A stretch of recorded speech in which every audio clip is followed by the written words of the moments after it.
안녕하세요. 찐테크TV입니다. 지금이 주식을 사기 적합한 시점인지 고민이 많으시죠? 관심있게 보고 계시는 종목이 너무 비싸다, 고평가되어 있다는 얘기를 들으면 아무리 좋아 보이는 종목이라도 매수 버튼에 손이 가지 않는데요. 반대로 주변에서 특정 종목이 저평가되었다라는 말에 현혹되어 매수한 경험도 있으시겠죠? 그래서 이번 영상에서는 직접 해당 종목 또는 전체적인 주식시장이 저평가되었는지 고평가되었는지를 분석하는 방법을 알려드리도록 하겠습니다. 주식의 가치를 분석하는 방법은 크게 두 가지로 나뉩니다. 먼저 기업이 가지고 있는 순자산을 기준으로 분석하는 게 가장 직관적이며, 이를 PBR을 이용한 분석 방법이라고 부릅니다. 기업이 현재 가지고 있는 건물, 토지, 공장 등의 자산들을 전부 팔고 빌린 돈을 전부 갚을 경우 얼마가 남았는지를 기반으로 가치를 평가하는 것입니다. 두 번째 방법은 기업이 돈을 얼마나 잘 버는지를 기반으로 분석하는 방법이며, PER을 이용하는 분석 방법이라고 부릅니다. 기업이 벌고 있는 돈 대비 현재 주식이 얼마나 비싼지로 계산합니다. 결국 기업은 투자금을 받아 돈을 더 많이 벌어야 하는 주체이기 때문에 후자의 방법으로 분석을 더 많이 하고 있습니다. 그래서 이번 영상에서는 PBR과 PER의 기본적인 개념, 활용 방법, 수치들을 찾는 방법까지 살펴보도록 하겠습니다. 그리고 영상 마무리하기 전에 전체적인 주식시장이 저평가되었는지 고평가되었는지를 분석하는 방법 및 PBR과 PER의 한계점까지 살펴볼게요. 먼저 PBR을 이용한 분석 방법인 순자산을 기반으로 한 기업 가치 평가에 대해 자세히 다뤄보겠습니다. 일상적으로 사람들이 얼마나 자산이 많은지를 이야기할 때가 순자산이랑 비슷합니다. 주식, 채권 등 가지고 있는 모든 금융자산, 땅, 건물 등 가지고 있는 모든 부동산의 가치를 합하고 빌린 돈과 줄 돈인 부채를 뺀 값인데요. 그리고 순자산 대비 기업이 얼마나 비싼지를 한눈에 알아보기 쉽게 숫자로 정리한 게 PBR입니다. PBR은 기업의 주가가 기업이 가진 순자산 대비 얼마나 비싸게 거래되고 있는지를 뜻합니다. 직관적으로 기업의 가치는 기업이 가진 순자산보다는 높거나 같아야 합니다. 특정 기업을 인수하여 기업이 가지고 있는 자산을 다 팔면 적어도 순자산만큼의 돈은 나오기 때문이죠. PBR을 가장 쉽게 설명하는 방법은 비슷한 사업을 하는 기업들의 PBR을 서로 비교하는 것입니다. 예시로 동종 업계인 SH사와 S사를 보도록 하겠습니다. 즉 사업을 하는데 필요한 자산이 비슷하기에 PBR도 이론상 비슷하겠죠? 예시를 든 날의 시점으로 SH사의 PBR은 1.61이고 S사의 PBR은 2.03에 거래되고 있습니다. 즉 SH사가 S사 대비 저평가되어 있다고 볼 수 있습니다. 미국 주식의 경우 반대의 경우로 특이한 사례가 몇 가지 있는데요. 흔히 플랫폼 기업이라 부르는 기업들의 경우 기업의 특성상 최소한의 유형 자산을 보유하고 있기에 자산 대비 높은 기업 가치를 가지고 있는 기업들이 많습니다. 예시로 공유 숙박 플랫폼을 제공하고 있는 A사의 사례를 살펴보겠습니다. A사는 보유한 숙박업소 없이 단순히 숙박업소 중개만 해주고 있습니다. 그리고 A사의 현재 시가총액은 약 100조 원이 넘습니다. PBR은 약 30배로, 즉 시가총액이 가진 자산의 30배가 된다는 뜻입니다. 따라서 PBR을 적절하게 사용하기 위해서는 어떤 사업을 하고 있는지, 자산이 많이 필요한 사업을 하고 있는지 확인이 필요합니다. 국내 기업의 PBR은 네이버 금융을 이용하여 찾으실 수 있습니다. 먼저 네이버 금융에 접속하셔서 원하시는 종목명을 검색하시면 됩니다. 그리고 종목 분석을 클릭, 스크롤을 살짝 내리면 펀더멘탈이라는 표 아래에 PBR이라는 항목이 보이죠? 이 수치를 이용하여 현재 주식이 저평가되었는지 고평가되었는지 확인하실 수 있습니다. 두 번째로 PER을 이용한 기업 분석 방법으로 기업이 돈을 벌 수 있는 능력을 기반으로 한 분석법입니다. 자산을 기반으로 한 분석 방법보다는 덜 직관적이지만 기업은 단순하게 자산을 보유하는 조직은 아니기에 최근에 많이 사용되는 분석 방법이죠. PER은 기업의 이익 대비 기업 가치가 얼마나 비싼지를 측정하는 방법으로 현재 기업의 시가총액을 순이익으로 나눈 값입니다.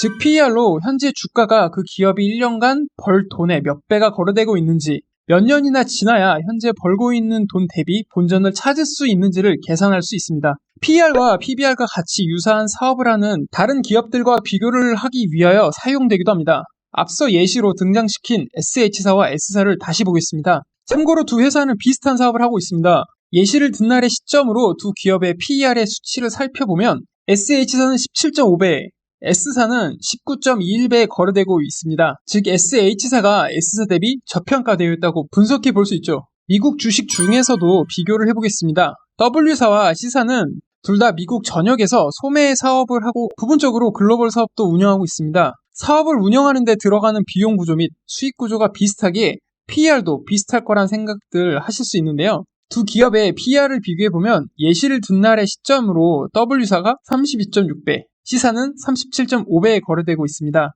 W사가 C사 대비 저평가되어 있다는 점을 알 수 있습니다. 국내 기업의 PER은 역시 네이버 금융을 이용하여 찾을 수 있습니다. 먼저 네이버 금융에서 분석을 원하시는 종목을 검색해 줍니다. 그리고 화면 중간쯤에 있는 종목 분석을 클릭해 주시면 됩니다. 스크롤을 살짝 내리면 펀더멘털 표 아래에 PER이라는 항목이 보일 겁니다. 이 수치를 동종업계 기업들과 비교해보면 어떤 기업이 저평가되었는지 찾아내실 수 있습니다.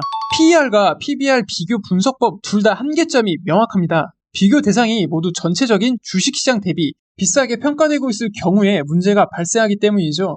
그래서 비슷한 사업을 하는 기업들끼리만 분석할 뿐만 아니라 전체 주식시장 대비 개별 종목이 얼마나 비싸게 거래되고 있는지도 살펴보면 좋습니다. 2021년 5월 기준 코스피 200의 평균 PBR은 1.35로 앞에서 설명드린 예시인 SH사와 S사는 시장 전체 평균 대비 비싸게 거래되고 있다는 점을 확인할 수 있습니다. 반면에 시장 PBR을 확인함으로써 시장의 어떤 부분이 저평가되었는지도 찾아내실 수 있습니다.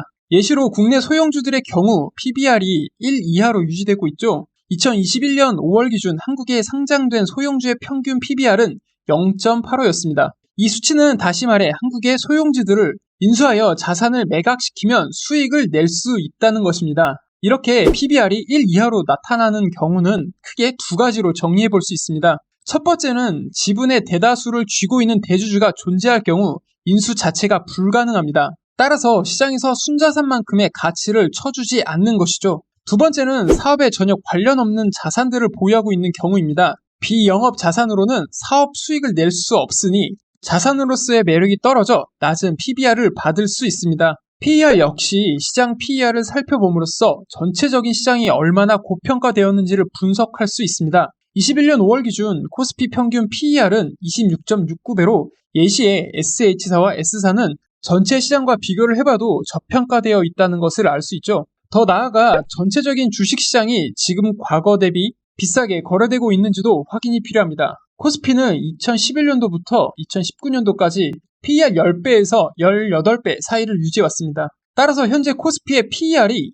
26.69라는 점을 보아 근 15년 중 주식시장이 가장 비싼 시점이란 점을 알 수 있습니다. 전체적인 주식시장의 PBR과 PER은 코시스를 이용하시면 확인하실 수 있습니다. 국가 통계 포털인 코시스.kr에 접속하셔서 PBR을 검색해 주시면 됩니다. 그리고 코스피 주가 순자산 비율을 클릭하시면 현재 시장의 PBR이 어느 정도 되는지 살펴보실 수 있습니다. 시장 PER 역시 코시스에서 PER을 검색함으로써 찾으실 수 있습니다. PER을 검색 후 코스피 주가 이익 비율을 클릭해 주시면 됩니다. 그럼 국내 시장 말고 미국 시장도 과연 저평가인지 고평가인지 확인해 볼까요? 한국의 코스피 지수처럼 미국은 S&P 500 지수를 주요 주가 지수로 활용합니다. 멀티플닷컴에 접속하시면 현재 S&P 500의 PER이 바로 나옵니다. 현재 미국 대형주들의 평균 PER은 46이라는 점을 알 수 있으며 99년도 닷컴 버블보다도 비싼 시점이라는 점을 알 수 있습니다. 즉 현재 미국 시장은 저평가보다는 고평가되어 있는 상태라고 볼 수 있겠죠.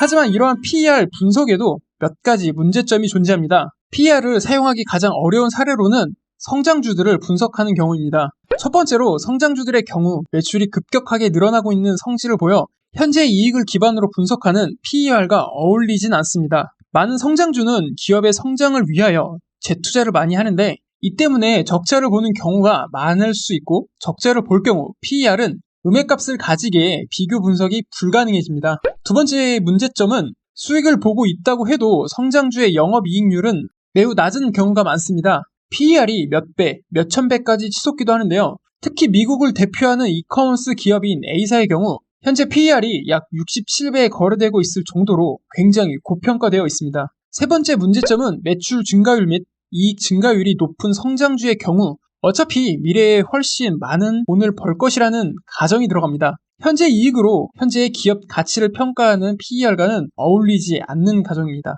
이렇게 PER이 가지는 가장 큰 한계점은 기업의 질 또는 매출의 질까지는 분석하지 못한다는 점에 있습니다. 기업은 사실 사업이익 말고도 여러 가지 방법으로 수익을 창출할 수 있습니다. 예를 들어 반도체를 만드는 기업이 토지를 사들여 임대를 하고 돈을 벌 수 있죠. 그럼 이 임대 수익이 단기적이라고 가정한다면 기업의 질을 측정하는 데 있어서 긍정적인 영향을 주는 이익이라고 볼 수 있을까요? 이 이익은 언젠가는 사라질 이익이기에 장기적으로 기업에 긍정적인 영향을 주지는 못합니다. 따라서 간단한 기업 분석을 하실 때 PER은 굉장히 유용할 수 있습니다. 하지만 정밀한 분석을 하기에는 확연한 한계점을 보이는 분석법이기도 합니다. 그러므로 정밀한 기업 분석을 위하여 기업의 정확한 사업 구조도 확인해 보시는 게 좋겠습니다. 지금까지 찐테크TV였습니다. 여러분의 성공 투자를 기원합니다. 안녕!